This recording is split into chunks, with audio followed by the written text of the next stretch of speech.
परब्रह्म ईश्वर ने पूरी सृष्टि की रचना केवल एक प्रहर में कर दी थी, किंतु जब उन्होंने स्त्री को बनाया तो उन्हीं परमेश्वर को पूरे 7 दिन और 7 रातें लग गईं, क्योंकि उन्हें स्त्री के व्यक्तित्व में मां बनने की अद्भुत क्षमता का निर्माण करना था, जो अपने तन को असहनीय पीड़ा देकर उसमें से एक नए जीव को जन्म देती है, जो अपने रक्त को दूध बनाकर अपनी संतान का पोषण करती है। वो एक मां ही होती है।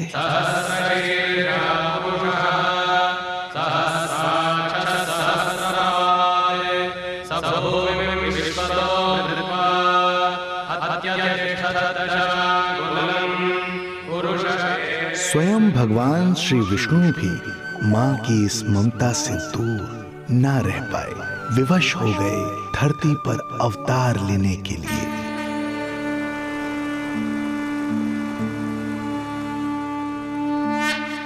शांताकारं भुजगशयनं पद्मनाभं सुरेशं विश्वाधारं गगनसदृशं मेघवर्णं शुभांगं लक्ष्मीकान्तं कमलनयनं योगी वीरध्यानगम्यं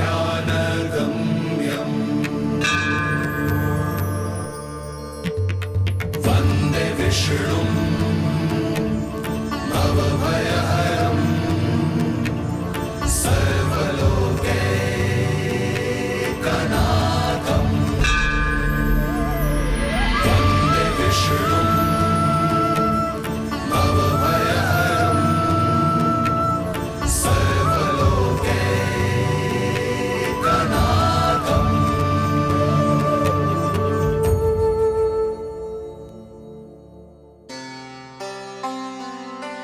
प्रणाम प्रभु। प्रणाम प्रणाम माता।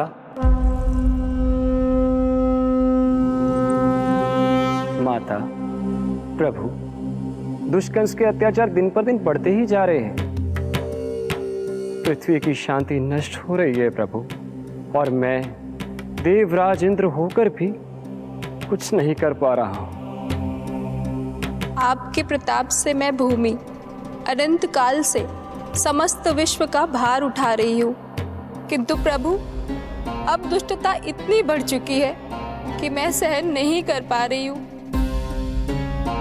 अब दया कीजिए प्रभु, इससे पहले कि मैं बुराई के इस असीम भार के नीचे दबकर ब्रह्मांड की अतल गहराइयों में खो जाऊं। मेरी सहायता कीजिए प्रभु। आंखें खोलिए प्रभु, आंखें खोलिए।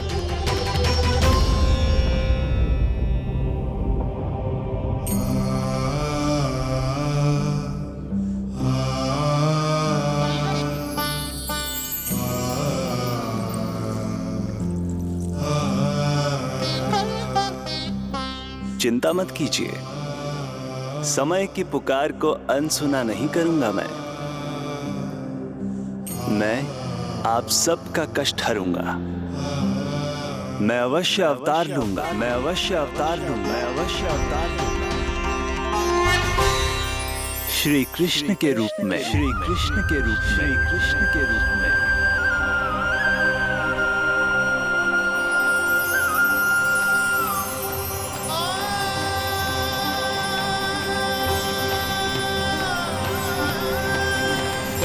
वसुदेवसुतं देवं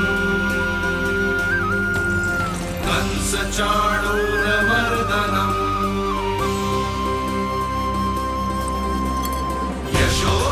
यशोदपरमानन्दम् कृष्णं वन्दे जगद्गुरुं, कृष्णं वन्दे जगद्गुरुम्। वसुदेव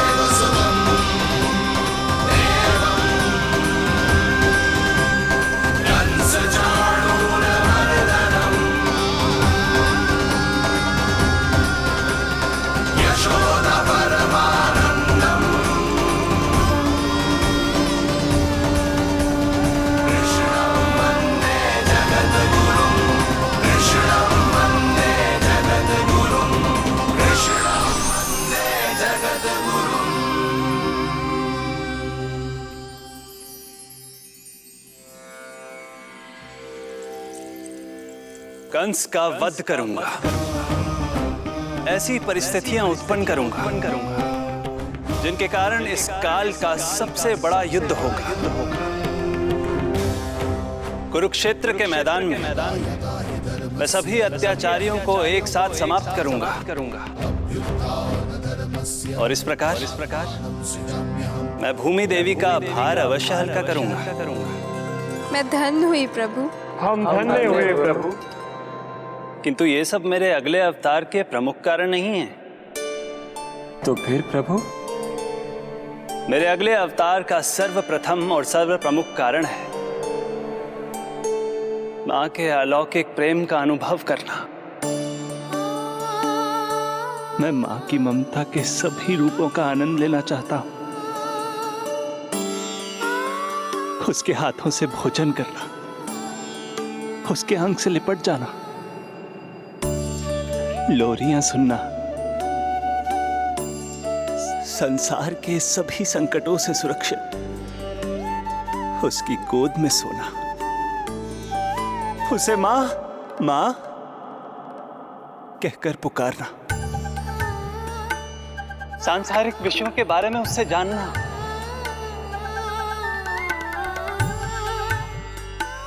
और फिर कोई शैतानी कर उसके आगे आगे भागना, उससे डांट खाना और फिर उसे मनाने के लिए क्षमा मांगना।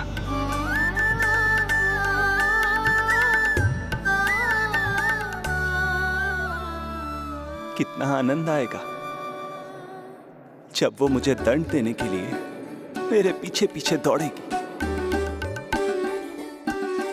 और मैं उस डर से सभी दिशाओं में भागता फिरूंगा। और फिर जब वो थककर हाँफते रुक जाएगी तो मैं स्वयं उसके पास जाऊंगा, उसकी ममता भरी गोद में समा जाऊंगा।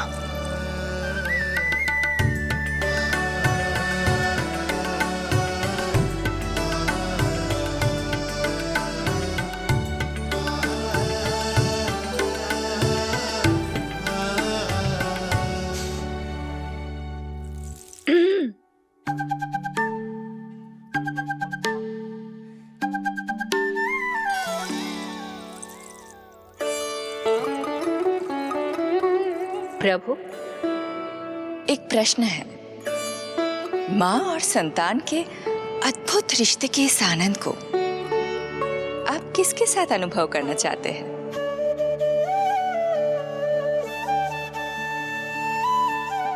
प्रभु, कौन है वो सौभाग्यशाली महिला जिन्हें आपने अपनी माँ के रूप में चुना है? वो महिला है यशोदा। यशोदा।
यशोदा आ जाएगो।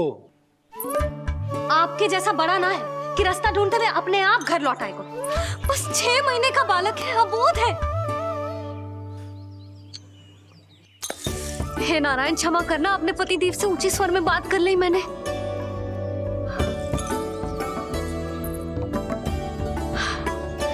किसी को भी बुद्धि ना है पूरे गोकुल में कि नंद जी का बालक खो गयो है, सुबह सुबह घर से भाग गयो है। किसी को ना पड़ी है कि उसे ढूंढे लेकर आए। यही सम्मान देते हैं वे गोकुल के राजा को। हे भगवान, ना जाने मेरा बच्चा कहाँ होगो, कैसा होगो। कितना समय होगा है? अब तक तो भूख भी लगी आई होगी उसे। आप क्यों रुक गए? आप खाओ। हाँ हाँ, आप खाओ, आनंद से खाओ। आपको तो कुछ चिंता ही ना है। माँ ही तड़पती है अपनी संतान के लिए।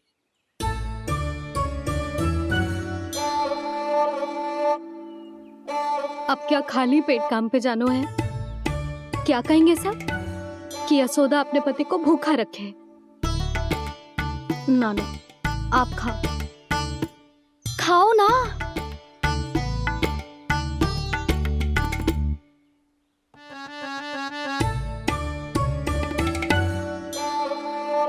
गुड़ के लड्डू कितने पसंद है उसे, कब से बना के रखे हैं। यशोदा, तुम स्वयं क्यों नहीं जाकर ढूंढती उसे? लड्डू भी खिला दियो और घर वापस भी ले आई। जाओ, शीघ्र जाओ।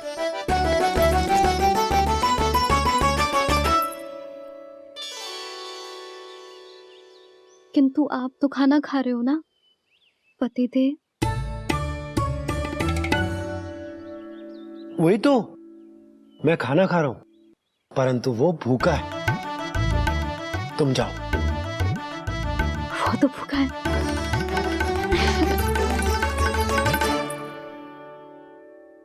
ये बनेगी श्री हरि के अगले अवतार की माँ।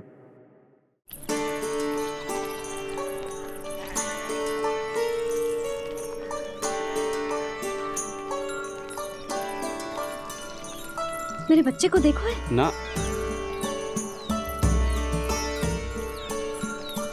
काकी, मेरे बच्चे को देखो है।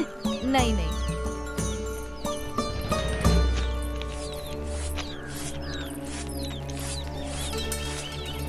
सुमति, मेरे बच्चे को देखो है क्या कहीं? नहीं तो। ना देखो। जानकी, प्रभावती, मेरे बच्चे को देखो है कहीं?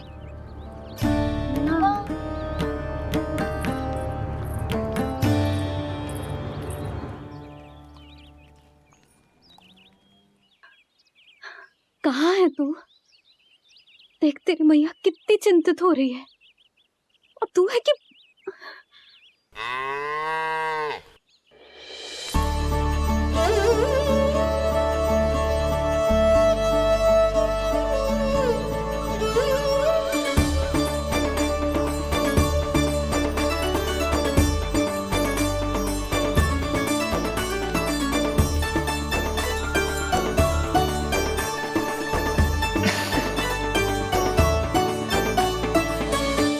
हाँ, अभी तक मैया यशोदा का लाडला यही है, 6 माह का बछड़ा। इसी पर ये अपनी सारी ममता न्योछावर करती हैं। तू फिर भाग गो? प्रतिदिन का काम होगा है तेरा। मैंने कही थी ना, मेरे बिना, अपनी मैया के बिना कहीं ना जानो है। ये संसार कितना भयानक है, कुछ मालूम है तुझे? दुष्ट भरे पड़े चारों ओर।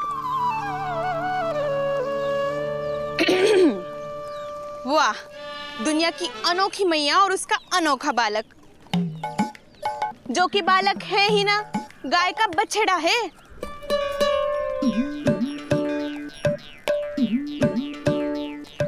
सुलक्षणा, तुम्हारी जे दशा कौन ने की? और कौन ने?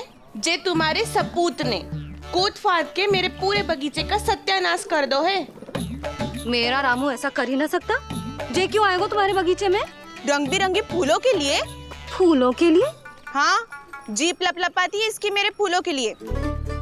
सुबह सुबह भाग के आ जाता हो इन्हें खाने के लिए। फूल खाने? सुलक्षणा, तुम्हें कछु वहम हुआ है। जे मेरा रामू है, जे फूल वूल क्यों खाएगो भला? अच्छा, तो फिर आप ही इसका मुंह खोलो और स्वयं देख लियो। हाँ तो ठीक है, असत्य के पैर ना होते जो अभी सिद्ध हो जाए वो। रामू मुंह खोल के दिखा। मैया की कहीं मानते हैं ना, मुंह खोल। रामू सुलक्षणा चाची को दिखा दे कि तूने उनके फूल ना खाए। चल मुंह खोल, मुंह खोल।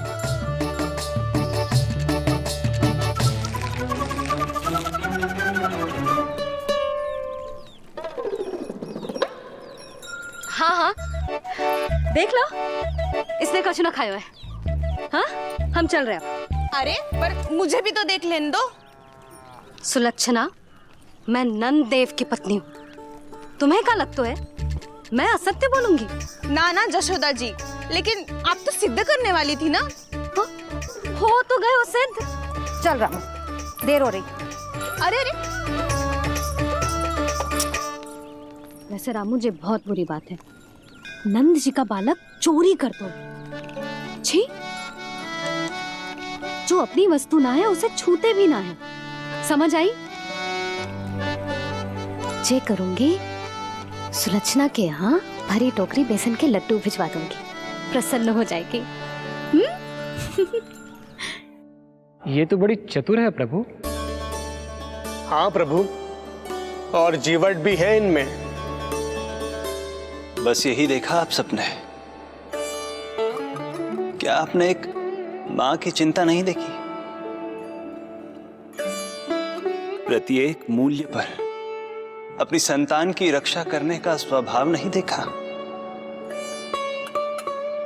या फिर असत्य भाषण करने पर अपनी भूल सुधारने की व्यग्रता नहीं देखी? कोई बात नहीं, मैं बताता हूं यशोदा क्या है। यशोदा पवित्रता की प्रतिमूर्ति है, विश्वास का आधार सुरक्षा की भावना है, ममता का मूर्त रूप है वो, वात्सल्य की गंगा है, भावनाओं का बहता हुआ निर्झर है। यशोदा अपने आप में परिपूर्ण है। यशोदा मां है। प्रभु, मां यशोदा निश्चित ही अद्भुत है। जिनके यहाँ आप पुत्र बनकर जाना चाहते हैं, उन्हें तो असाधारण होना ही है। किंतु प्रभु, आपके दिए हुए वचन के अनुसार आपको देवी देवकी का पुत्र बनकर जाना है, तो फिर आप एक ही जन्म में दोनों माताओं के पुत्र कैसे बन सकते हैं? आपका प्रश्न उचित है इंद्रदेव। पूर्व काल में प्रजापति सुतप्पा और उनकी पत्नी प्रश्नी ने मेरी घोर तपस्या की थी। उनके आग्रह करने पर मैंने उन्हें वरदान दिया था कि जब वो देवकी और वसुदेव के रूप में पृथ्वी पर आएंगे, तब मैं उनका अष्टम पुत्र कृष्ण बनकर जन्म लूंगा। पर मैया यशोदा के वात्सल्य प्रेम ने मुझे दुविधा में डाल दिया, क्योंकि वो भी तो पिछले जन्म से ही है ना। पिछले जन्म से?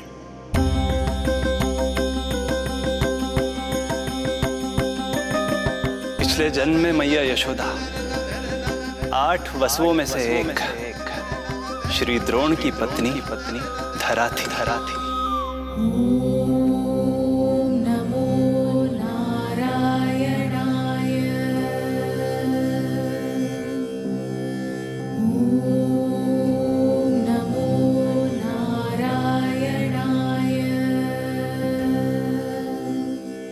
दोनों सहस्त्रों वर्षों तक निरंतर मुझे पुत्र रूप में पाने की मनोकामना के साथ घोर तपस्या करते रहे। अपने तप में वो दोनों इतने लीन थे कि प्रकृति की कोई भी शक्ति उनका ध्यान भंग नहीं कर पाई। किंतु फिर एक दिन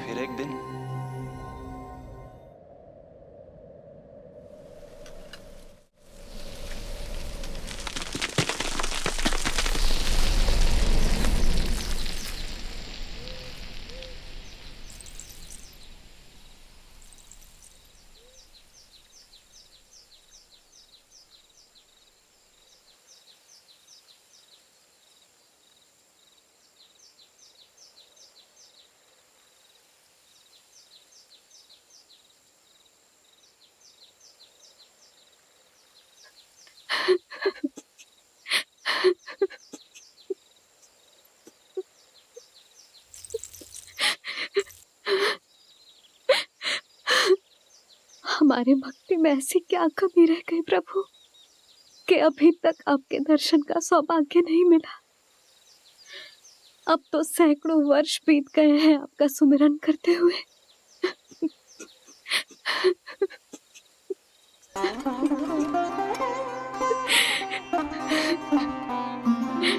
साचा सुमिरन सबसे हरि का, साचा है हरि नाम।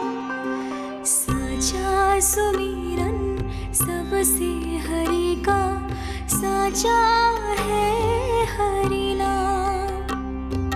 जिनकी कृपा से बन जाते हैं सबके बिगड़े काम, सबके बिगड़े काम।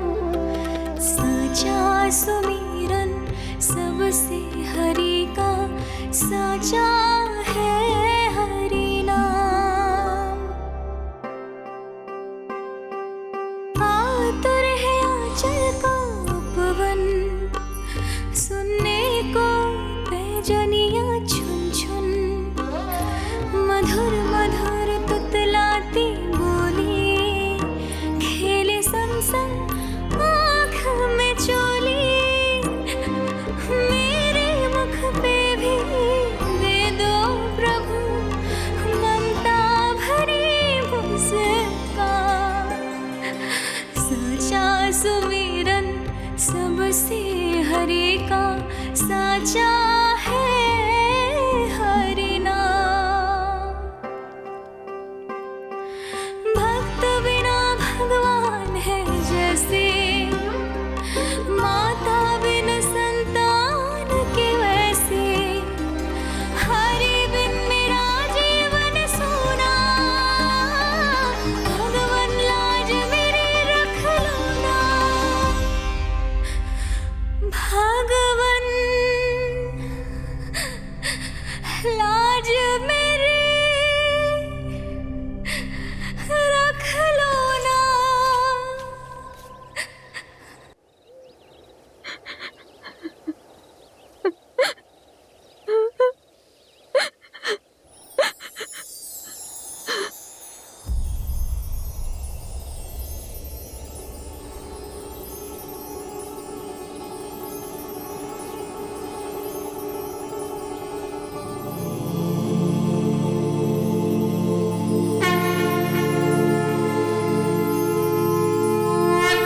सशंख चक्रम सकिरीट कुंडलम सपीत वस्त्रम सरसीरुहे क्षणम। सहार वक्षस्थल शोभितौस्तुभम् नमामि विष्णुं शिरसा चतुर्भुजम्।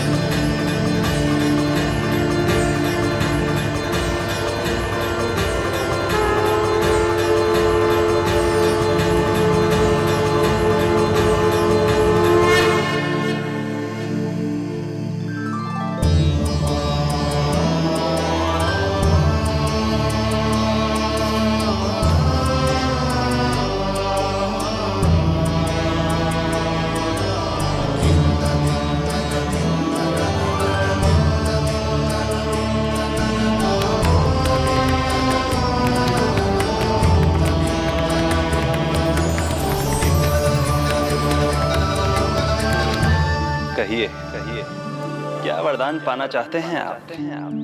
प्रभु, हम आपकी सेवा करना चाहते हैं, परंतु भक्त की भांति नहीं, अभी तो माता पिता के समान। आपका एक पुत्र के रूप में पालन पोषण करें। आप हमें माँ पिता के भांति प्रेम दें और हम आप पर अपनी ममता न्योछावर कर सकें। बस इतनी ही इच्छा है प्रभु। आपकी इच्छा पूर्ण होगी। मैं आपकी संतान के रूप में अवश्य आऊंगा, किंतु उसके लिए आपको मेरे अगले अवतार के बाद एक और अवतार की प्रतीक्षा करनी होगी, क्योंकि अगले जन्म के लिए मैं पहले ही ये वरदान माता देवकी को दे चुका हूं। प्रभु, किसी भी जन्म में आपको अपने पुत्र के रूप में पाना मेरा सौभाग्य होगा, किंतु मेरी ममता मेरे वश में नहीं है। प्रभु, आप साक्षात मेरे सामने खड़े हैं, किंतु मेरे नेत्र आपके इस दिव्य चतुर्भुज रूप को नहीं देख पा रहे।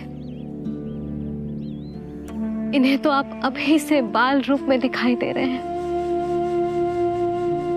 मेरे भीतर उमड़ती ममता की ज्वार का अनुभव कीजिए प्रभु। केवल कल्पना मात्र से मेरा वक्षस्थल दूध से भराया है।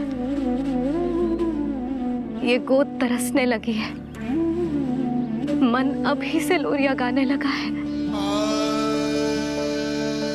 मेरे इस अनुरोध को स्वीकार कीजिए प्रभु, कृपा करें। इस मां से और प्रतीक्षा ना करवाए प्रभु, और प्रतीक्षा ना करवाए। उस पल माता धरा की ममता भरी भक्ति और प्रेम भाव को देखकर मेरे मुख से भी वो शब्द निकल ही पड़ा जिसे एक बच्चा पहली बार बोलना सीखता है, माँ।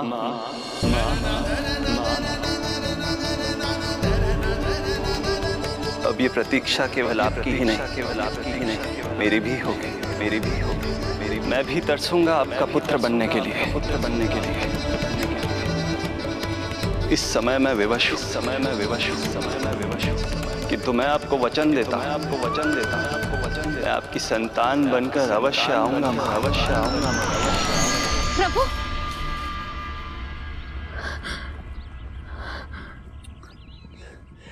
धरा, भगवान ने हमारी पुकार सुन ली।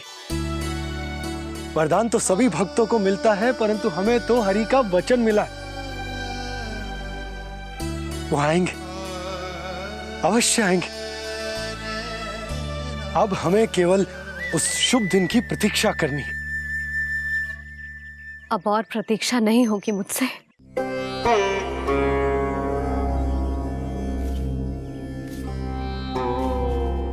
हमने सहस्त्रों वर्षों तक तपस्या की, ये समझ लो कि वो तपस्या भी शेष नहीं। श्री हरि को अपने सामने देखकर मेरी व्याकुलता का बांध टूट गया है। 2 जन्म बहुत बड़ा समय होता है स्वामी। अपने पुत्र के रूप में हरि को गोद में खिलाने के लिए अब मैं और 2 जन्मों तक प्रतीक्षा नहीं कर सकती।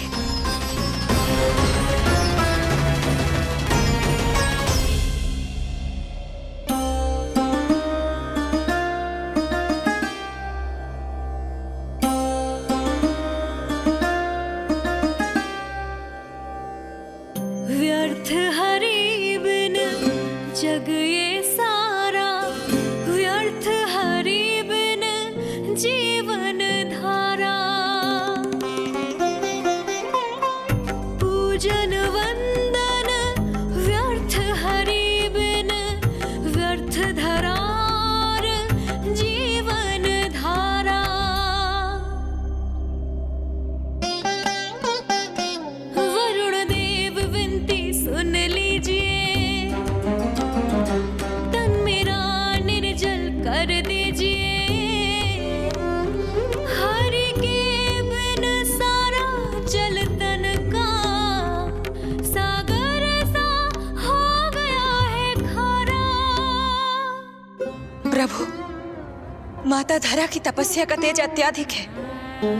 प्रकृति के पंचतत्व, 5 महाभूत इनकी पुकार सुनने के लिए विवश है।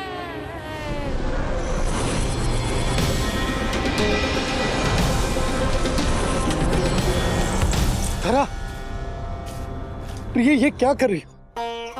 रुक जाओ। जठराग्नि सब दूर ये कर दो, अग्नि देव मेरे ताप को हर लो। माता जो वंचित ममता से, जग में नहीं उसको कुछ प्यारा। पूजन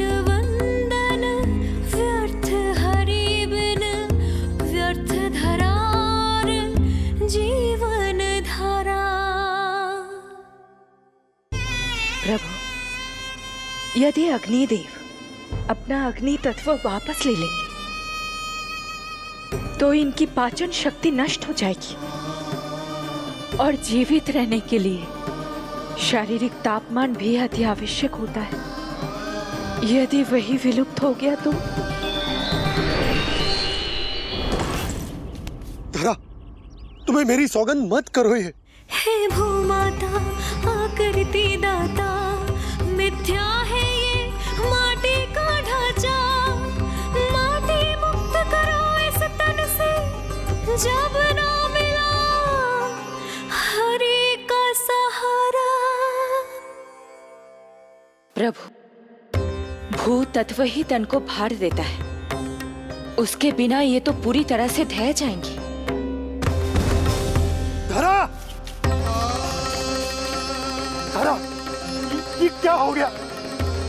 बस करो अब। प्रभु, कुछ कीजिए। मैं संसार का संचालक हूं देवी। नियमों का पालन करने के लिए मैं भी बाध्य हूं। जो वचन मैं पहले ही माता देवकी को दे चुका हूं, यदि मैं चाहूं तो भी उसे तोड़ नहीं सकता।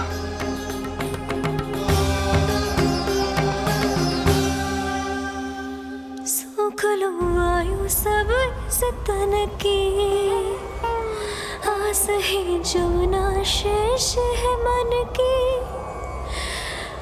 वायु देव कृपा करो अब ये, रोक दो इन श्वासों की धारा।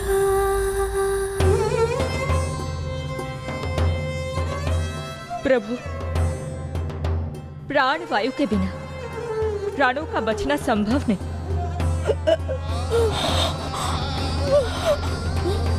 धरा, धरा, धरा, धरा, बस करो अब। क्या तुम अपनी सुध-बुध खो चुकी हो? तुम्हारे प्राणों में मेरे भी प्राण बसते हैं प्रिय। रुक जाओ। हे आकाश देव, तुमको मेरा अंतिम प्रणाम। अंतरात्मा लीन करो मेरी, लेके श्री हरि का नाम।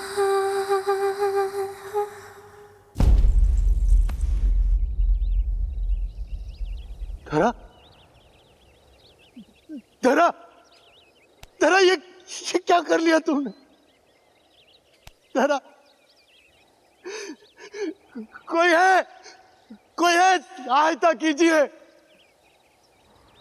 धरा,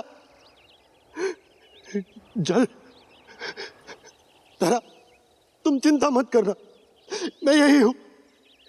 मैं 2 क्षण में जल लेकर आता हूं।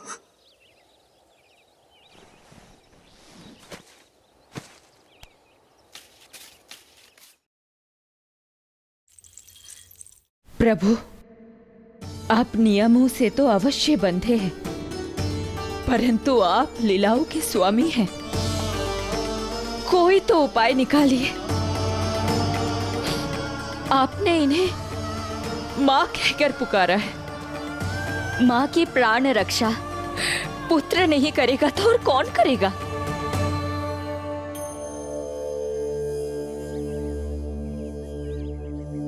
प्रेम ना जिसकी सीमा कोई, ना कोई आयाम, माँ की ममता के आगे विवश हुए भगवान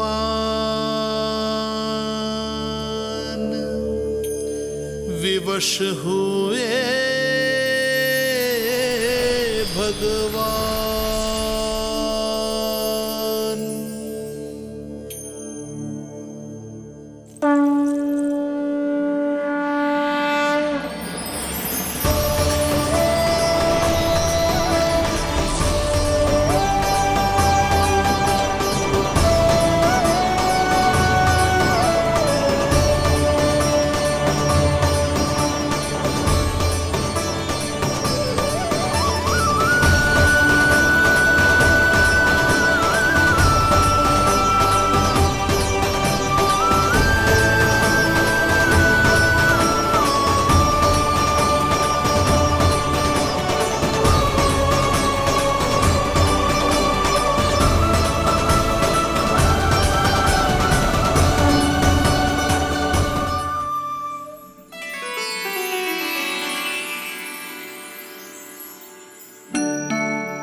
प्रभु नहीं, पुत्र कहो मां।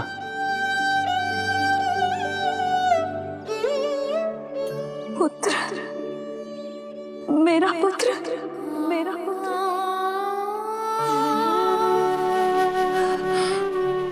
आज जैसे आपने मुझे अपनी गोद में लिटा रखा है,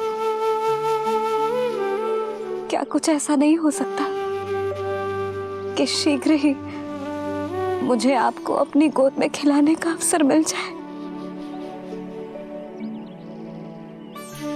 आज तो मैं केवल मूर्छित हुई हूं,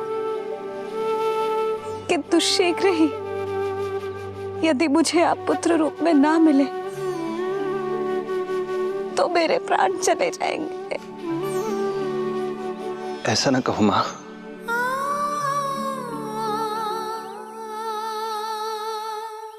माता देवकी को मैं पहले ही वचन दे चुका हूं, इसलिए विधि के विधान के अनुसार मुझे उन्हीं का पुत्र बनकर जन्म लेना होगा।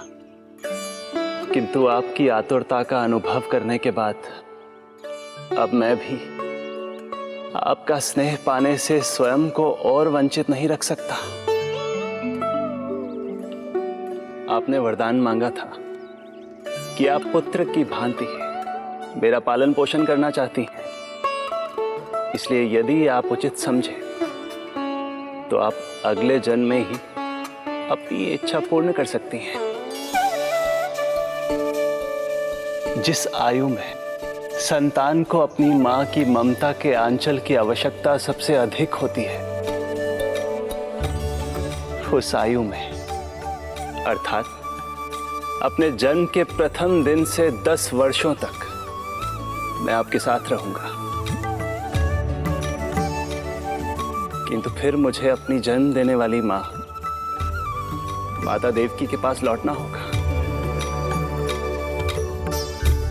ऐसा करने से मैं उन्हें दिया वचन भी निभा पाऊंगा और आपकी ममता का सौभाग्य भी प्राप्त कर पाऊंगा। यदि आपको स्वीकार हो तो।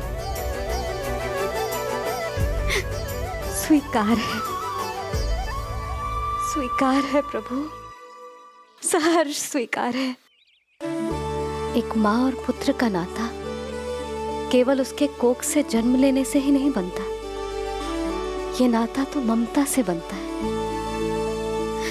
और मैं अपनी ममता आप पर न्यौछावर करने के लिए आतुर हूं।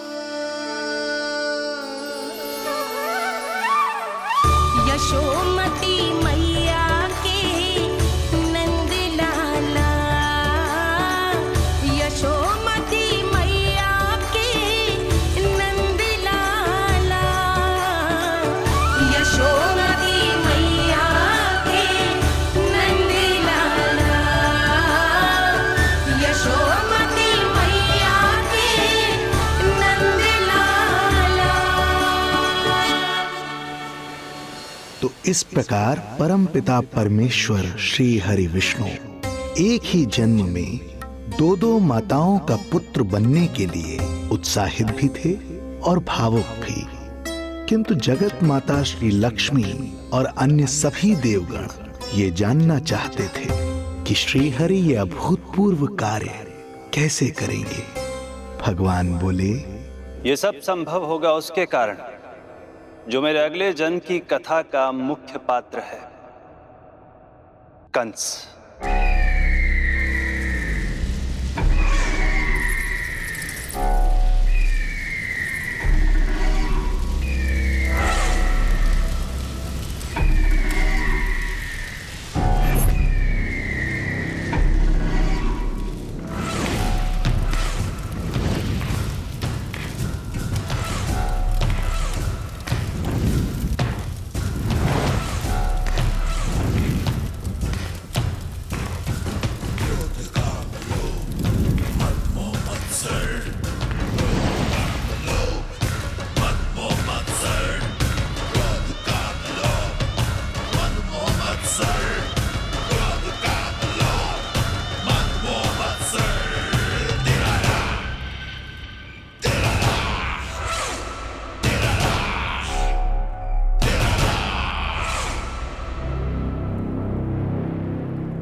जब जीवन पर संकट हो तो अभिमान अर्थहीन होता है, जब प्राणों पर बनाए तो सम्मान स्वाभिमान सब निरर्थक होता है। इन व्यर्थ के मूल्यों को बीच में मत आने दो। और दया उसे तो बिल्कुल नहीं। मार डालो साधु संत ऋषि मुनि स्त्री वृद्ध, चाहे वो नवजात शिशु ही क्यों ना हो। किंतु हां, यदि शत्रु भारी पड़ने लगे, पराजय सामने दिखाई देने लगे, तो उसी क्षण शत्रु के पैर पकड़ लो और अपने प्राणों की भिक्षा मांग लो। अहंकार को आड़े मत आने दो। अग्नेः शेषम ऋणः शेषम शत्रुः शेषम तथैव च पुनः पुनः प्रवर्धेत तस्मात् शेषम न कार्येत।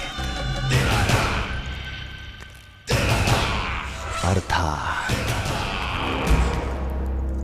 अग्नि की एक भी चिंगारी, ऋण की एक भी मुद्रा और शत्रु की एक भी संतान यदि शेष रह जाए तो शीघ्र ही विकराल रूप धारण कर सकती है। इन सब का समूल नाश ही एकमात्र उपाय है अपनी सुरक्षा का।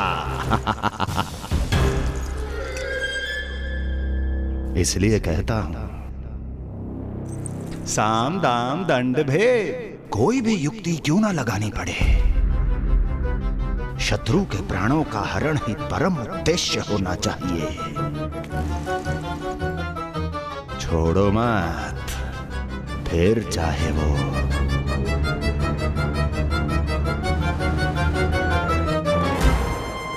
विष्णु ही क्यों ना हो।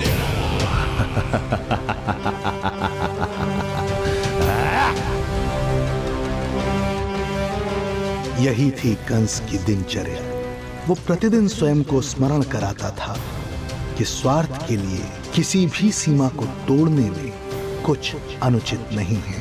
तभी तो राजगद्दी प्राप्त करने के लिए उसने अपने पिता महाराज उग्रसेन को भी नहीं छोड़ा था। पिताजी,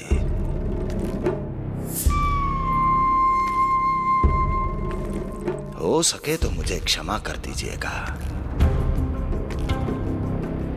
कल्पना भी नहीं की थी कि मैं आपके साथ ऐसा व्यवहार करूंगा। आपको प्रतीत हो रहा होगा कि मैं क्रूर हूं, स्वार्थ में अंधा हो गया हूं, किंतु मैं विवश हूं।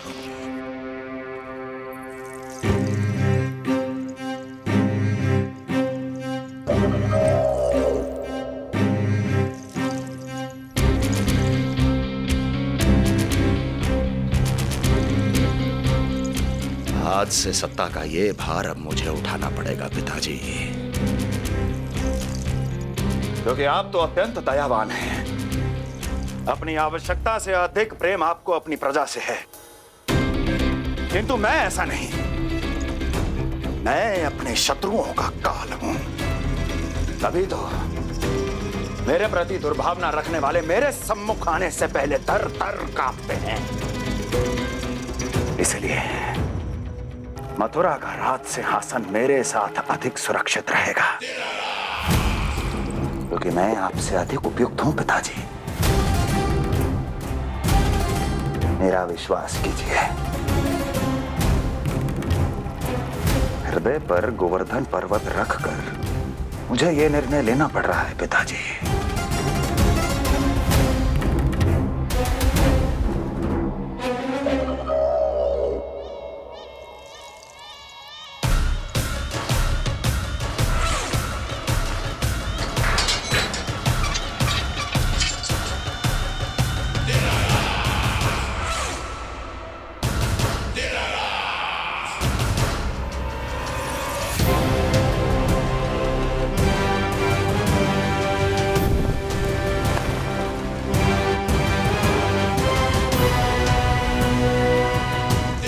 चाबी यमुना में फेंक देना।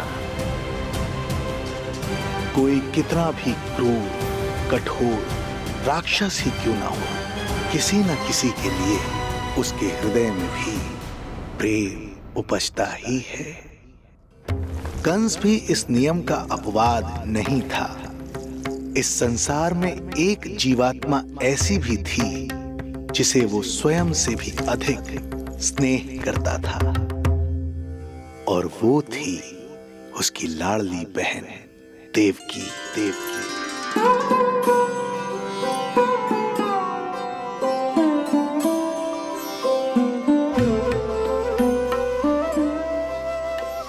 देवकी के लिए कंस एक राजा नहीं, मात्र भाई था, जो अपनी बहन की छोटी सी मुस्कुराहट के लिए आकाश पाताल एक कर सकता था।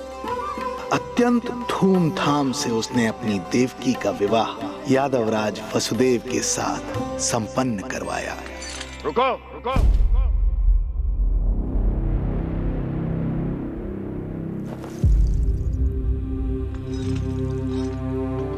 ये आप क्या कर रहे हैं? आप मथुरा नरेश हैं?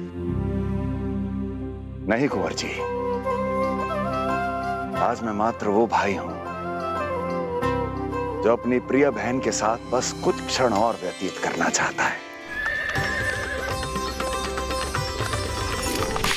कंस के हृदय में देवकी के लिए उमड़ता प्रेम का सागर तब अचानक सूख गया जब उसने ये आकाशवाणी सुनी। महापापी अत्याचारी कंस,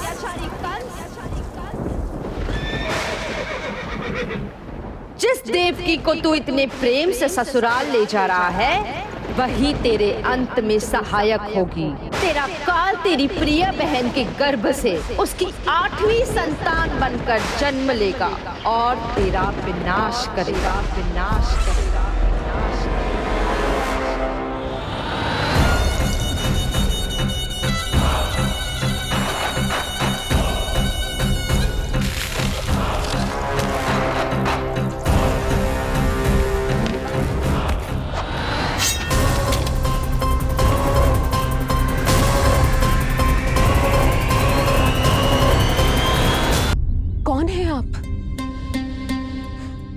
से भय लग रहा है। आप मेरे भैया नहीं हो सकते। सही कहा तूने। जो मेरे विनाश को जन्म दे, उस कुल घातिनी से मेरा कोई संबंध नहीं। महाराज, रक्त के संबंध क्रोध की अग्नि में मत झुलसाइए। जिस बहन को आपने बचपन से आज तक इतना प्रेम दिया, क्या वो आपके विरुद्ध किसी षड्यंत्र में सहायक हो सकती है? भला हमारी संतान आपका विनाश क्यों करेगी? अपनी नवविवाहित बहन पर कृपा कीजिए महाराज। अपने पुरुषार्थ से आपने कितने असुरों को युद्ध में पराजित किया है। आज वो सब दरबारी बनकर आपकी सेवा करते हैं। ये महापराक्रमी कंस, यदि वो मायावी असुर आपको हानि नहीं पहुंचा पाए, तो ये आपकी बहन आपका क्या बिगाड़ सकती है? दया कीजिए महाराज, दया कीजिए। आप बीच में मत पड़िए कुंवर जी। सुना नहीं क्या? इसकी 8वीं संतान मेरा वध करेगी। जब मां ही नहीं बचेगी, तो 8वीं संतान के जन्म का तो प्रश्न ही नहीं उठता। यदि ऐसा है तो आप मुझे मार दीजिए। जब मैं ही जीवित नहीं रहूंगा, तो देवकी की संतान होने की संभावना ही समाप्त हो जाएगी। अपने बहनोई की हत्या का पाप मैं नहीं कर सकता। और बहन की हत्या का पाप कर सकते हैं? जिसे जीवन भर प्रेम दिया है, उसके प्राण लेने का अधिकार है मुझे। प्रिय भैया, यदि आपको इस विषय में इतना संदेह है, तो आप हमारी 8वीं संतान के प्राण ले लीजिएगा। बल्कि 8वीं संतान ही क्यों, उसका जन्म होने तक हमारी सभी संतानों का वध आप स्वयं अपने हाथों से कर लीजिए। स्वामी, हे मथुराधिपति, मेरी पत्नी को प्राण दान दे दीजिए। मैं महाराज शूरसेन का पुत्र वसुदेव आपको वचन देता हूं, अपनी 8 संतानों को जन्म लेते ही स्वयं आपके सामने प्रस्तुत करूंगा। अपनी 8 संतानों को जन्म लेते ही स्वयं आपके सामने प्रस्तुत करूंगा।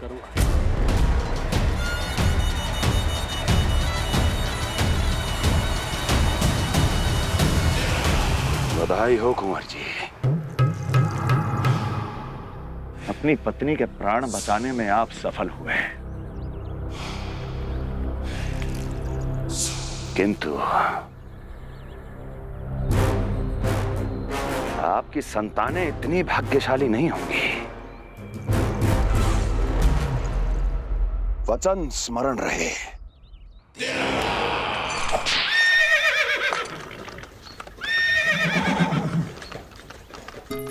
इस तरह रक्त की प्यासी कंस की तलवार की छाया में देवकी और वसुदेव का वैवाहिक जीवन प्रारंभ हुआ। जब कंस की निर्ममता और वसुदेव के वचन का यह दुखद समाचार गोकुल पहुंचा, तो हे नारायण, अर्थात राजा वसुदेव यदि कंस के सामने गिड़गिड़ाते नहीं तो रानी देवकी के प्राण चले जाते। हाँ नंदराज, और अब वो दोनों कंस के महल में हैं, किंतु वो महल भी उनके लिए किसी बंदी गृह से कम नहीं है।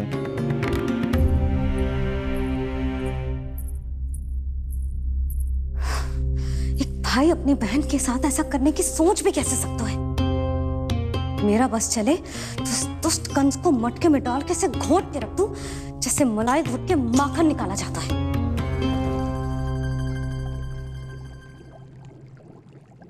ना, माखन ना, जे कंस तो कीड़ा है। इसे तो पटक पटक के ऐसे मारना चाहिए जैसे कीड़ा निकालने के लिए धान के गट्ठर को पटका जाता है।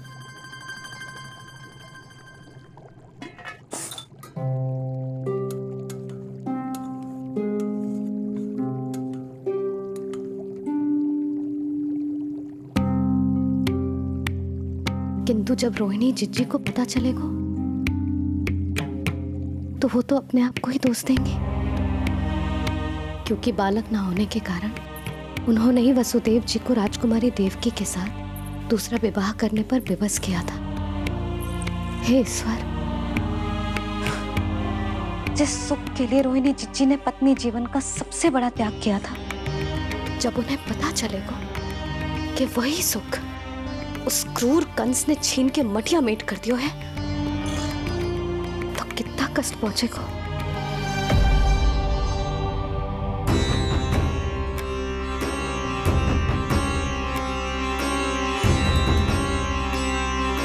रोहिणी जीजी,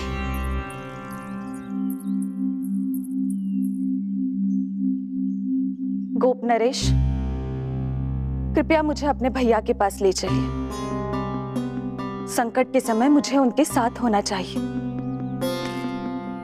किंतु भाभी, पता चलो है वसुदेव भैया और देवकी भाभी कंस के महल में कड़े पहरे में रखे गए। पति पत्नी एक दूसरे का संबल होते हैं। कंस का पहरा कितना भी कष्टदायक क्यों ना हो, इस समय उन्हें और बहन देवकी को मेरी आवश्यकता है।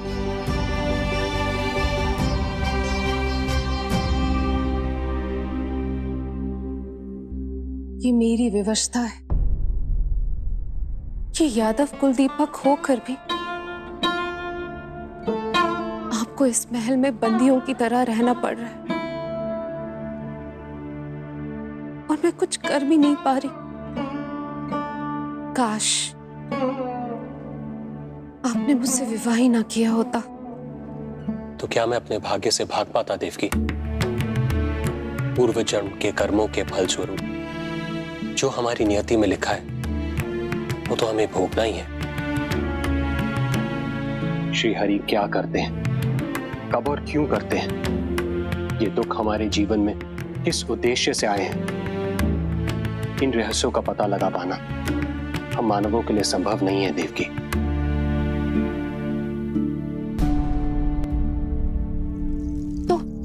तो फिर चलिए यहां से भाग चलते हैं, कहीं ऐसे स्थान पर जहां भैया की छाया भी हम पर ना पड़ सके। नहीं प्रिय, कंस के गुप्तचरों की दृष्टि हम पर अवश्य होगी, और मैं ऐसा कोई कार्य नहीं कर सकता जिससे तुम्हारे जीवन पर कोई संकट आए। और मैंने उन्हें अपनी सभी संतानों को सौंपने का वचन भी दिया है। अपना वचन मेरे लिए प्राणों से भी अधिक महत्वपूर्ण है देवकी।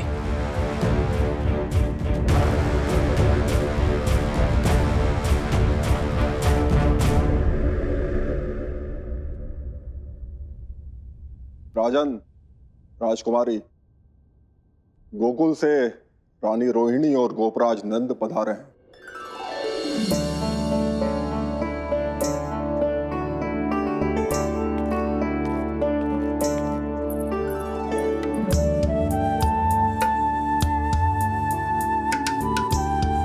स्वामी,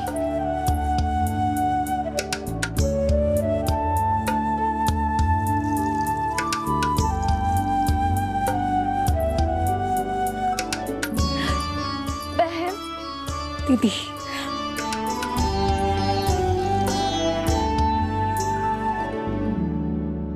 भाई नंद, जो आप हमारे लिए कर रहे हैं उसके लिए धन्यवाद शब्द बहुत छोटा है।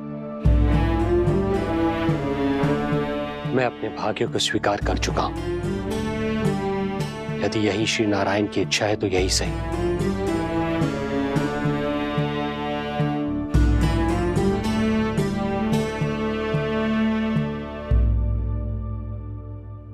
भाई नंद, इस समय मथुरा का वातावरण अनुकूल नहीं है, आपको जाना चाहिए। यशोदा भाभी भी चिंतित हो रही होंगी, उनसे कहिएगा हम यहां सुरक्षित हैं अभी तक।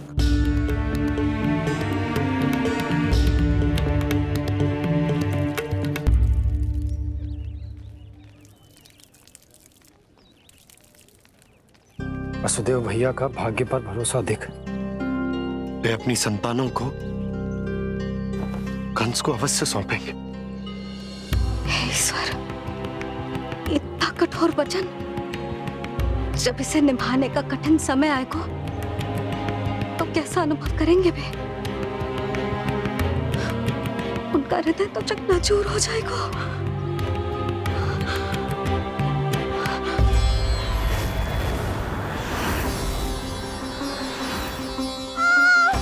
सब्र करो, सब ठीक हो जाएगा। देवकी, मैं महाराज शूरसेन का पुत्र वसुदेव आपको वचन देता हूँ, अपनी 8 संतानों को जन्म देते ही स्वयं आपके सामने प्रस्तुत करूंगा।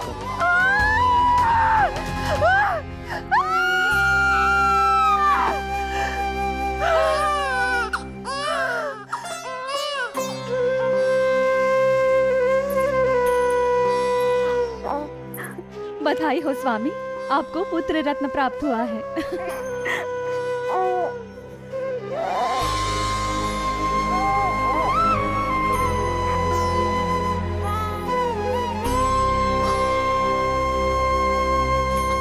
महाराज को पता चला तो क्या होगा?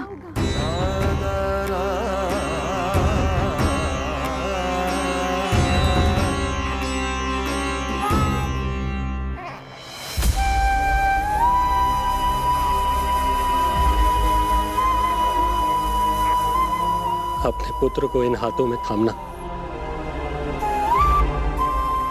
कितने वर्षों से इस पल की प्रतीक्षा कर रहा था मैं, और आज जब यह पल आया है, मेरी आंखों में दुख के आंसू हैं। एक पिता जब प्रथम बार अपनी संतान को गोद में उठाता है तो सबसे पहले यह सोचता है कि उसे क्या नाम दूं, उसका सुनहरा भविष्य कैसे सुनिश्चित करे। किंतु मैं वो भाग्यहीन पिता हूं जो अपने पुत्र का भविष्य मृत्यु के अंधकार में डुबोने जा रहा है। मैं इसे नाम देकर क्या करूंगा?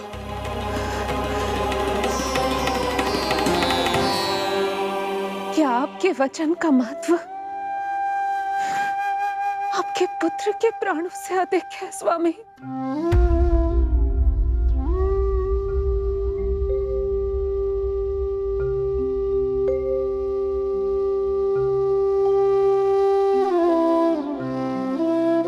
श्री नारायण का दूसरा नाम सत्य होता है देवकी। तुम ही कहो, मैं श्री नारायण से विमुख कैसे हो जाऊं? मुझे अपना वचन निभाना ही होगा। हृदय के टुकड़े टुकड़े क्यों ना हो जाए, मुझे इसे कंस तक ले जाना ही होगा।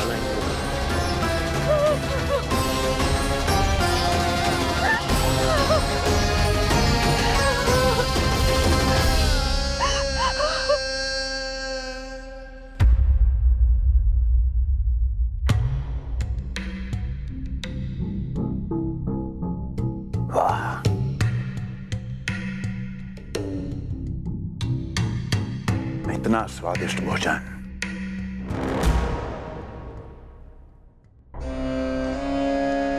किसी विशेष इच्छा की पूर्ति के लिए मुझे सम्मोहित तो नहीं करना चाहती? मुझे पति के रूप में प्राप्त कर तो चुकी हो, अब प्राप्त करने को क्या क्या बचा है? प्राप्ति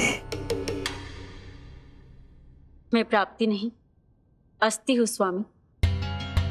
प्राप्ति तो छुई मुई बनकर वहां खड़ी है। आप सदैव अपने विषय में ही सोचते हैं, कभी मेरे ओर भी निहारा कीजिए, तभी तो मेरा नाम सही से स्मरण होगा आपको।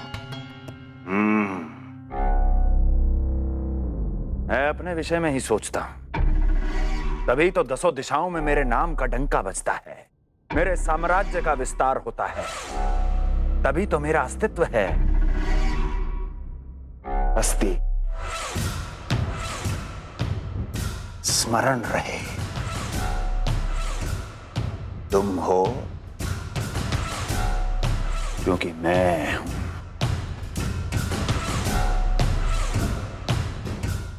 वन में यदि सिंह न हो तो उसके आश्रिति पर गीदड़ भी आक्रमण कर देते हैं। सिंह कभी अपने शत्रु को एक क्षण भी जीवित नहीं छोड़ता महाराज। आपने तो छोड़ दिया देवकी को। सिंह नहीं, आप वो गाय हैं जो अपनी कसाई से अथाह प्रेम करती है।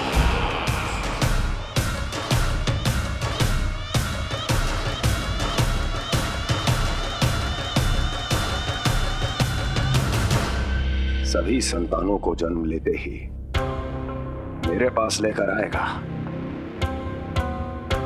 ये वचन दिया है वसुदेव ने मुझे। तो फिर आया क्यों नहीं महाराज? प्रथम शिशु का जन्म तो हो चुका है।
कुल के यादव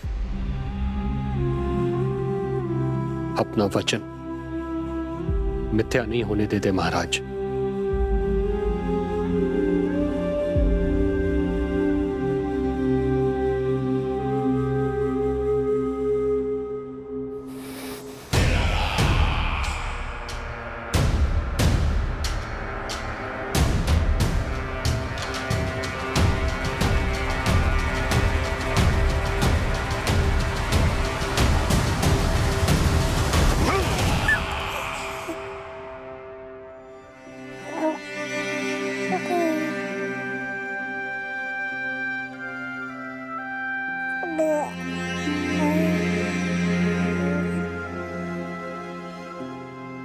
ये देवकी का पुत्र है, मेरी बहन जो मुझे प्रिय हुआ करती थी, उसका प्रथम पुत्र है ये, मेरा प्रथम भांजा।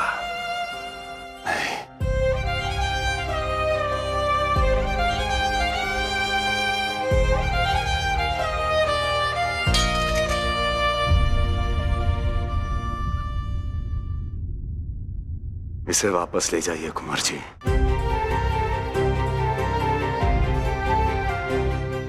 देवकी की प्रथम संतान से मुझे कोई संकट नहीं।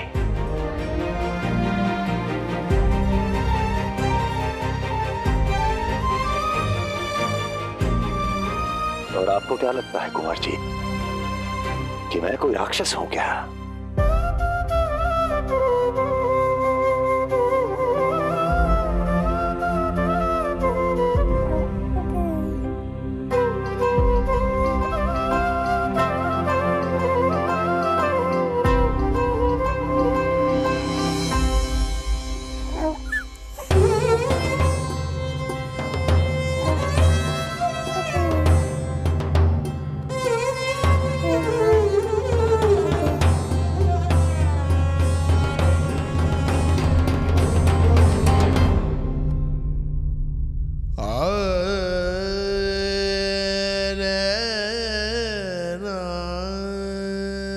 तो उसे अपने गोद पे भी नहीं उठा पाई थी दीदी। उसका वो सुकुमार मुख मेरी स्मृति से जा ही नहीं रहा। वो मधुर रुदन अभी तक मेरे कानों में गूंज रहा है। मैं तुम्हारी पीड़ा का अनुमान लगा सकती हूँ देवकी।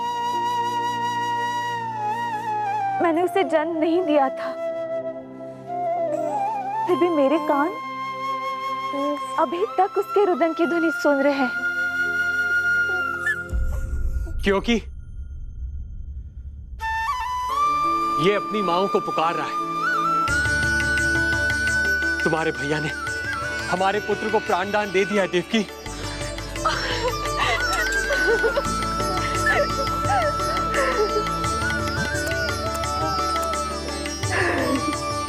स्वामी, अब अपने पुत्र का नामकरण कीजिए। इसे ऐसा नाम दीजिए कि इसका भविष्य यश और कीर्ति से परिपूर्ण हो। कीर्तिमान। कीर्तिमान होगा इसका नाम।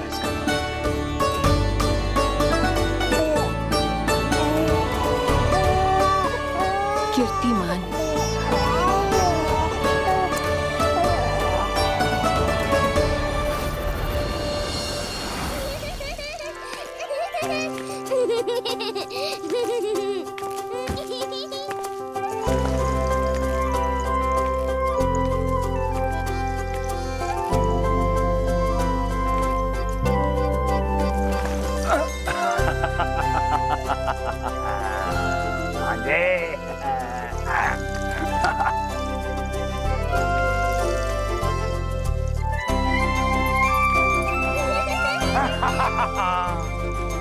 भांजे भांजे, मामा से बचना असंभव है।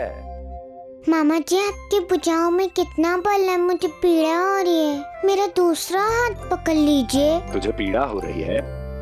ये ले।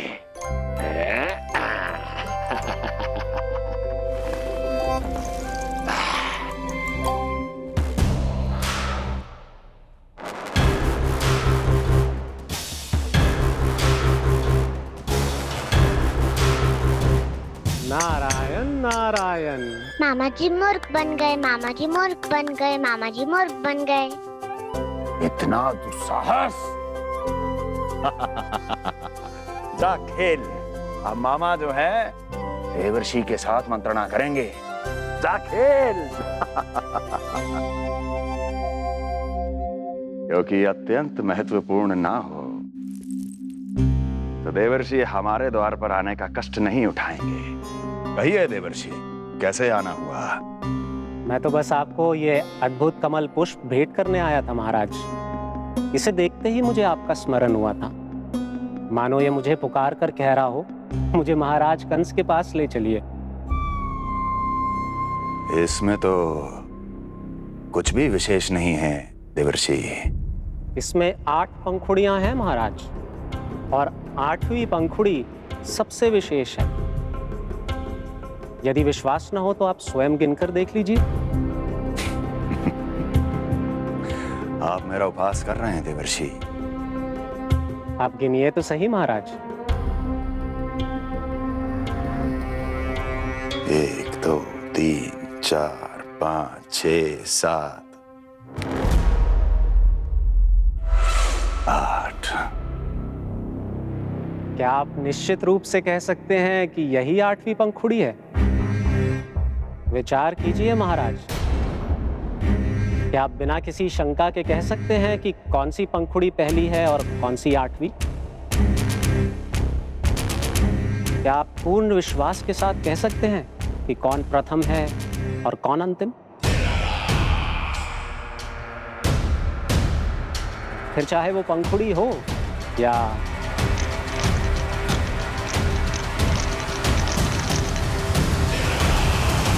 सावधान करने के लिए धन्यवाद देवर्षि। कंस के साथ धोखा करने वाले को अति भीषण दंड मिलेगा। भविष्य में ऐसी कल्पना मात्र से ही मेरे शत्रु भय से कांप उठेंगे। मथुरा नरेश, मैं तो मात्र पंखुड़ियों की बात कर रहा था। यदि आपने कुछ और समझ लिया है तो उसका उत्तरदायित्व मेरा नहीं है। नारायण नारायण।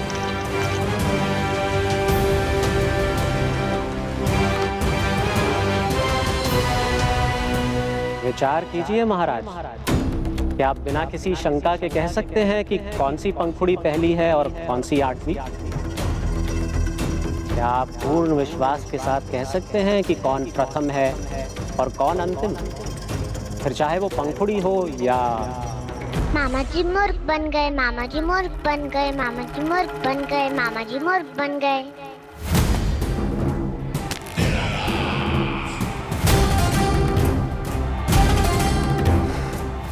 कंस को कोई मूर्ख नहीं बना सकता। कीर्तिमान। जी मामा जी। क्रोध काम लोभ मद मोह मत्सर, क्रोध काम लोभ मद मोह मत्सर, क्रोध काम लोभ। मामा जी मुझे दर्द हो रहा है।